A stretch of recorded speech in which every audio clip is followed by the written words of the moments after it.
कयासों के सारे दौर समाप्त हो चुके हैं, नतीजे आ चुके हैं, जनादेश स्पष्ट है। अनंत कुमार सिंह पटना जिले की मोकामा विधानसभा सीट से विधायक चुने जा चुके हैं।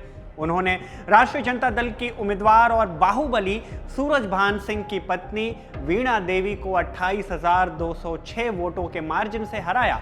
19,365 वोट पाकर जनसुराज पार्टी के पीयूष प्रियदर्शी तीसरे नंबर पर रहे। इस तरह से नतीजों ने उन सारे कयासों पर पानी फेर दिया जो इस बार अनंत सिंह की राह कठिन बता रहे थे।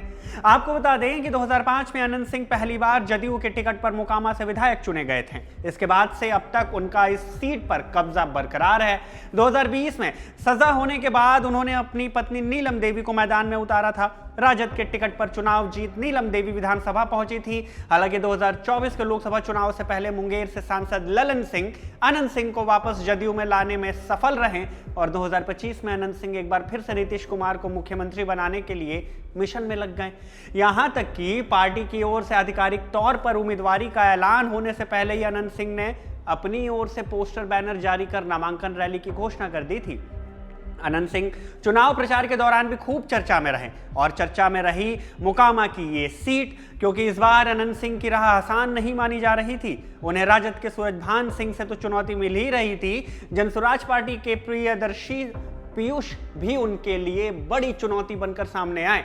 दो बाहुबलियों की लड़ाई में पीयूष प्रियदर्शी को एक तीसरा विकल्प माना जा रहा था। जात पात और अपराध के प्रभाव वाली राजनीति में एक पढ़ा लिखा और अति पिछड़ी जाति से आने वाला उम्मीदवार पीयूष प्रियदर्शी को 2024 में मुंगेर की लोकसभा से बतौर निर्दलीय उम्मीदवार 15,000 वोट मिले।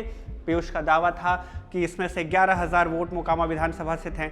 अब विधानसभा चुनाव में उन्हें 19,000 के आसपास वोट मिले हैं, जबकि सूरजभान सिंह की पत्नी वीणा देवी को 63,210।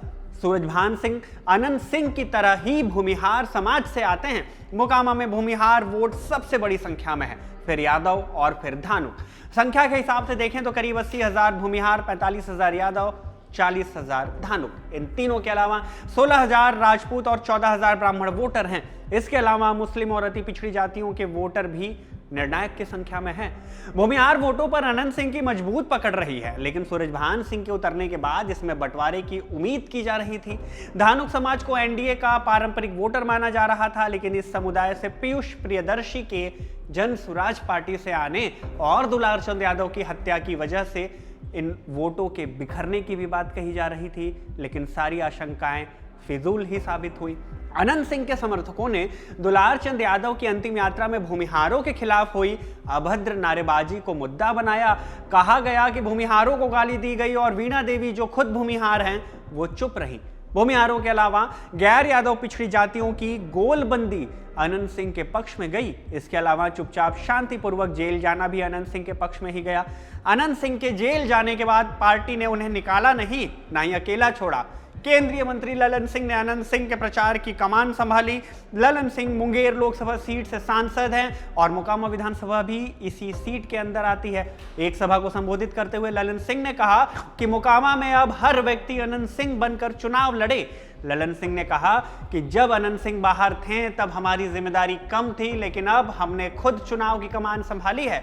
नतीजा आपके सामने है।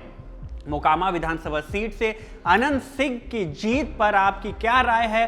कमेंट बॉक्स में हमें जरूर बताइएगा। खबरगांव लगातार आपको इस चुनाव और इसके परिणामों के बारे में अपडेट्स दे रहा है, तो आप खबरगांव पर बने रहिए।